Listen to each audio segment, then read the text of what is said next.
इसके पहले वाले वीडियो में हम आपको संसद के बारे में कंप्लीट बता दिए थे और कहे थे कि नेक्स्ट वीडियो में हम लोग लोकसभा और राज्यसभा के बारे में चर्चा करेंगे। तो चलिए हम लोग समझते हैं लोकसभा और राज्यसभा के बारे में। देखिए दोनों को साथ साथ समझते चलिएगा, बड़ा इजी होगा। और याद रखिएगा कि अभी आप लोकसभा और राज्यसभा पढ़ रहे हैं, इसलिए टोटल कंसंट्रेशन लोकसभा और राज्यसभा पे रखना चाहिए। इससे ये नहीं कि अध्यक्ष क्या उपाध्यक्ष क्या इसके बारे में। तो देखिए लोकसभा की चर्चा अनुच्छेद 81 में है और राज्यसभा की चर्चा अनुच्छेद 80 में है। संसद एक घर है, इस घर का एक कमरा लोकसभा, एक कमरा राज्यसभा। संवैधानिक हिसाब से, संविधान के हिसाब से यानी ऑफिशियली राज्यसभा को ज्यादा अहमियत दिया जाता है, लेकिन रियल में लोकसभा के पास ही पावर होता है। अब इसके बारे में हम लोग चर्चा करते हैं। लोकसभा जो होता है, लोकसभा का चुनाव जनता प्रत्यक्ष चुनाव करती है। लोकसभा में चुनाव कौन करता है? जनता। जैसे 2019 में हुआ था, अब 2024 में होगा। राज्यसभा का चुनाव कब होता है पता ही नहीं चलता है। ये राज्यसभा का चुनाव कैसे होता है ये उस टॉपिक पे समझेंगे। तो जनता प्रत्यक्ष चुनाव करती है, इसलिए इस सदन को, किसको? लोकसभा को लोकप्रिय सदन या चर्चित सदन के नाम से जानते हैं। जबकि ठीक इसका उल्टा करेंगे तो राज्यसभा का चुनाव जनता अप्रत्यक्ष करती है, तो कहेगा अप्रत्यक्ष सदन राज्यसभा, प्रत्यक्ष या चर्चित सदन लोकसभा। दूसरी विशेषता रखते हैं हम लोग इसके बारे में, लोकसभा का कार्यकाल 5 वर्षों का होता है, जबकि राज्यसभा का कार्यकाल, राज्यसभा के सदस्यों का कार्यकाल जो होता है वो 6 वर्ष होता है। जबकि अगर कहेगा राज्यसभा का कार्यकाल कितना होता है तो ये अस्थायी होता है। राज्यसभा का कार्यकाल कैसा होता है? इसका कोई कार्यकाल नहीं होता है, ये क्या होता है? अस्थायी होता है। लेकिन अगर कहेगा इसके सदस्य, जो इसके अंदर सदस्य बैठते हैं, उन सदस्यों का कार्यकाल कितना होता है, तो सदस्यों का कार्यकाल कितने वर्ष हो जाएगा? 6 वर्ष हो जाएगा। इसका विघटन हो सकता है। विघटन मतलब क्या होता है कि जो 5 साल कार्यकाल है ना, उस 5 साल से पहले भी हटाया जा सकता है अगर बहुमत खत्म हो गया तो। जैसे अटल बिहारी वाजपेयी की सरकार एक बार गिर गई थी, अगर आप विधानसभा को देखिएगा तो ऐसे मध्य प्रदेश में सरकार गिर गई। यानी अगर आपके पास बहुमत, बहुमत कहने का सेंस है आधे से ज्यादा सीट, 545 की आधे से ज्यादा सीट है तो सरकार में रहिए। अगर बीच सरकार में 5 साल से पहले ही आधे से कम हो गए या 2-4 इस्तीफा दे दिए, 8-10 मर गए, तो आपकी सरकार गिर जाएगी। सरकार के गिर जाने को हम सरकार का विघटन या लोकसभा का विघटन कहते हैं। तो इसे लोकसभा का विघटन या लोकसभा को भंग किया जा सकता है, जिस कारण इसे हम परमानेंट नहीं कहते हैं, अस्थायी कहते हैं। अस्थायी चीजों को हम निम्न कहते हैं। तो विघटन हो जाने के कारण लोकसभा को अस्थायी या निम्न सदन कहते हैं। बस इसी का उल्टा करिए राज्यसभा में, इसका विघटन ही नहीं हो सकता है, इस कारण इसे अस्थायी सदन या उच्च सदन कहते हैं। देखिए अब बहुमत का मतलब क्या होता है? बहुमत मतलब ये नहीं होता बहुमत मतलब पतोमत मतलब मत दो, ऐसा नहीं होता है। बहुमत मतलब होता है आधे से ज्यादा सीट, मेजॉरिटी।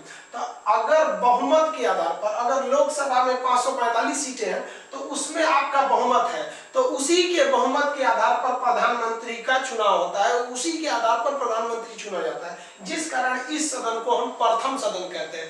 कहेगा कि संसद का कौन सा सदन प्रथम सदन है? तो लोकसभा। लोकसभा क्यों प्रथम सदन है? क्योंकि इसी में आपको बहुमत चाहिए प्रधानमंत्री बनने के लिए। राज्यसभा में कितना भी बहुमत क्यों ना हो जाए, उसके आधार पर प्रधानमंत्री को नहीं बनाया जा सकता है। देखिए जैसे 2014 में कांग्रेस का राज्यसभा में बहुमत था, तो क्यों नहीं किसी कांग्रेस पार्टी के नेता को प्रधानमंत्री बनाएंगे? नहीं, क्योंकि 2019 में बीजेपी का बहुमत लोकसभा में था, इसलिए बीजेपी ने अपने एक नेता नरेंद्र मोदी को प्रधानमंत्री बना दिया। तो इसे प्रथम सदन, और इसे क्या कहेंगे हम लोग? द्वितीय सदन कहते हैं। ये समझ में आ गया। इसकी आयु जो होती है, अगर आप लोकसभा का चुनाव लड़ना चाहते हैं तो आपकी आयु कम से कम 25 वर्ष होनी चाहिए, जिस कारण इस सदन को युवाओं का सदन कहते हैं। अब आप कहेंगे राज्यसभा का चुनाव, तो राज्यसभा का चुनाव लड़ने के लिए 30 साल आयु होना चाहिए, जिस कारण इसके तुलना में इसे बूढ़ों का सदन कहते हैं। ये नहीं कि 30 साल में कोई बूढ़ा हो गया, कंपैरेटिवली समझिए इसके तुलना में। अब बात करते हैं लोकसभा में 545 लोग हैं, वो हंगामा कर देगा तो कोई ना कोई कंट्रोल करने के लिए एक अधिकारी होना चाहिए कि नहीं? तो लोकसभा का अधिकारी अध्यक्ष और उपाध्यक्ष होता है, स्पीकर और डिप्टी स्पीकर। तो ये लोकसभा का अधिकारी अध्यक्ष और उपाध्यक्ष कर देगा। राज्यसभा का अधिकारी तो सभापति और उपसभापति। तो अब ध्यान से समझिए, लोकसभा का अधिकारी अध्यक्ष उपाध्यक्ष, राज्यसभा का अधिकारी सभापति उपसभापति, यानी संसद में कुल कितने अधिकारी? 4 अधिकारी बैठ जाते हैं इसके हिसाब से। तो समझ में आ गया आपको? लोकसभा का अध्यक्ष उपाध्यक्ष संसद हो गया, राज्यसभा का सभापति उपसभापति। लेकिन अभी क्या करता है कुछ लड़का, गलती क्या करेगा कि वो यही अध्यक्ष और उपाध्यक्ष के बारे में पढ़ने लगेगा। गलत है बाबू। अभी हम लोग अनुच्छेद 80-81 पढ़ रहे हैं, आप अध्यक्ष उपाध्यक्ष की चर्चा 93 में करिएगा ना। सभापति उपसभापति के बारे में 89 में हम लोग पढ़ेंगे ना, वो ट्रैक से भटक जाएंगे। अभी आप ट्रैक पे रहिए, ये समझिए। बहुत टीचर लोग भी पढ़ा देते हैं यहाँ पर। अरे भाई आप समझिए, एकदम कॉम्प्लिकेटेड कर देंगे किसी चीज को तो नहीं समझ पाएंगे। अभी आपका मेन फोकस रहना चाहिए लोकसभा और राज्यसभा पे, इससे हटके कहीं मत जाइए। तो ये समझ में आ गया इसके अधिकारी क्या होते हैं। इसमें मैक्सिमम संख्या कितनी होती है, 552 होती है, लेकिन वर्तमान में कितनी है, 545 है। अभी ये क्यों है ये हम आगे समझेंगे। इसके कहेगा लोकसभा का अधिकतम संख्या 552, वर्तमान संख्या 545। अब इसी की तुलना अब राज्यसभा से कही, राज्यसभा में मैक्सिमम कितने होते हैं, 250 सदस्य होते हैं, और वर्तमान में कितने हैं, 245। अब इसमें मनोनीत, मनोनीत का मतलब होता है राष्ट्रपति अपने मन से नियुक्त कर देते हैं, किसी को मनोनीत कर देते हैं। तो राष्ट्रपति कितने को मनोनीत करते हैं, 2 एंग्लो इंडियन को मनोनीत करते हैं। किसमें करेंगे, लोकसभा में, किस अनुच्छेद के तहत, 331 के तहत। अब वही अगर राज्यसभा की बात करेंगे तो राज्यसभा में भी राष्ट्रपति मनोनीत करते हैं अनुच्छेद 80 क के तहत। कितने लोगों को, 12 सदस्यों को। वो कहां से आते हैं 12, या तो विज्ञान में अच्छा हो, समाज सेवा में अच्छा हो, या फिर कला में उनको अच्छी रुचि हो। जैसे अब देखिए इनको रंजन गोगोई को राष्ट्रपति ने राज्यसभा के लिए क्या कर दिया, मनोनीत कर दिया उसको, उन्हें अब देखिए आपसे एक बार क्वेश्चन पूछा था घुमा के, कहा था कि संसद में कितने लोगों को मनोनयन होता है। अब आप बताइए, लोकसभा में तो 2 एंग्लो इंडियन हो जाते हैं और राज्यसभा में 12 सदस्य हो जाते हैं, तो टोटल संसद में 12 और 2 14। तो ध्यान से समझिएगा, वो संसद पूछ रहा है या संसद का कोई सदन पूछ रहा है। समझ में आ गया आप लोगों को। तो ये हो गया। अब बात करते हैं ये मैक्सिमम 545 और वर्तमान में 545 552, इसमें अंतर क्या है, ये क्या चीज है समझिए। देखिए लोकसभा में जो मैक्सिमम सीटों की संख्या है वो 552 हो सकती है। अब ये 552 कैसे हो सकती है, तो इसमें 2 एंग्लो इंडियन को मनोनीत कर दिया जाता है। कौन करते हैं, राष्ट्रपति। यहाँ लिख दिया अनुच्छेद कितने के तहत, 331 के तहत। तो 2 एंग्लो इंडियन को राष्ट्रपति मनोनीत कर देते हैं। और निर्वाचन यानी चुनाव कितने लोग का होता है, 550। चुनाव कितने का होगा, 550 का होता है। अब इस 550 का जो निर्वाचन यानी चुनाव होता है, निर्वाचन का कहने का सेंस क्या चीज होता है, वो चुनाव, इलेक्शन कितने का होता है, तो दो तरह से इलेक्शन होता है। इसमें 2 तरह के, राज्य और केंद्र शासित प्रदेश, यूनियन टेरिटोरी। यूनियन टेरिटोरी, देखिए यूनियन टेरिटोरी के बारे में हम लोग अभी नहीं पढ़ेंगे, हम लोग इसके बारे में चर्चा भाग 8 में करते हैं, संविधान का भाग 8 में। केंद्र सरकार क्या होती है इसके बारे में भाग 5 में, राज्य सरकार क्या होती है भाग 6 में, 7 वाला भाग को तो अभी हटा दिए गए, किसी काम करिए। भाग 8 में यूनियन टेरिटोरी, केंद्र शासित प्रदेश। केंद्र शासित प्रदेश की वर्तमान संख्या 8 है और राज्यों की संख्या 8 है। तो राज्यों से कितने का चुनाव होता है, 530, और केंद्र शासित से 20। टोटल कितना, ये अभी नहीं हो रहा है, ये मैक्सिमम ऐसी संभावना है। अब यहां हम पहले समझ जाते हैं एंग्लो इंडियन क्या होता है। देखिए एंग्लो इंडियन में कंफ्यूज मत होइएगा। एंग्लो इंडियन किसे कहते हैं, भारत जब गुलाम था तो भारत को समझिए कि हनुमान जी का प्रसादी बना दिया था, जिसको मनू नोच के लेके चल जाता था। मसाला यहाँ पुर्तगाली आया, वास्को डिगामा आया, ससुरा हल्ला कर दिया, चल चल चल भारत बहुत अच्छा देश है, अतिथि देवो भव, आओ आओ आओ, सब चल आया सब। Britain, France, Denmark, Swedish, French सब घुस गया सब। यहाँ आके भारत को थूर थार के रद्द कर दिया। हम लोग क्या है, हम लोग कम उस समय अतिथि देवो भव, वो सब बहुत खतरनाक था सब। लोग भारत में आके हमला कर देता था सब। हम लोग थोड़ा सा कमजोर पड़ गए, लोग छोटे छोटे राजा में बढ़ गए लोग, हम लोग वही शक्ति भी नहीं थी, मारा सब, धो धा के रद्द कर दिया सब भारत को वहां पर, और कब्जा कर लिया सब। तो वो लोग जब कब्जा किए तो यहीं पर वो अपना खानदान बसा लिया सब। 2-4 आए सब, यहीं पे शादी किया सब, कर लिया सब। पुर्तगालियों ने तो शादी के लिए मतलब प्रेरित भी किया था, यहीं से शादी कर लो तुम लोग वहां पर। तो जब शादी की है तो उनसे जो बाल बच्चे पैदा होंगे वो यहीं रहते थे। तो पीढ़ी दर पीढ़ी 200-250 साल बाद जब देश आजाद हुआ तो उस समय भी कई 1940-45 के बाद जो शादी किए थे सर, उनको क्या पता था कि 47 में हमको यहाँ से जाना पड़ेगा। जब 1947 में जब देश आजाद हुआ तो जो छोटा अंग्रेज जो था सब ना, वो ब्लैक वाला मुर्गी अंग्रेज सब, तो अंग्रेज वाला ना बीवी बच्चों को यहीं छोड़ दिया सर, अपने चल गया सर इंग्लैंड, वहां जाके दूसरा ब्याह कर लिया। उन लोगों के लिए शादी ब्याह करना कोई बहुत बड़ा बात थोड़ी होता है। शादी करना मतलब एक सिम कार्ड खरीदना, उस तरह से शादी है, तुम जा तुमसे नहीं इससे शादी करें। वो उन बीवी बच्चों को यहीं छोड़ दिया सर, वो यूरोप वाला हो, चाहे पुर्तगाल वाला हो, चाहे फ्रेंच वाला हो, चाहे इंग्लैंड वाला हो, सब छोड़ छाड़ के चला गया। अब वो बीवी बच्चे यहीं रह गए, अब उनका कौन ध्यान देगा। तो संसद में उनका प्रतिनिधि रखा गया, उन्हीं को हम एंग्लो इंडियन कहते हैं। ये एंग्लो इंडियन को संविधान में जगह दिया गया, कहा गया कि राष्ट्रपति इच्छा अनुसार 2 को मनोनीत कर लेंगे। अब एंग्लो इंडियन कहते किसको है?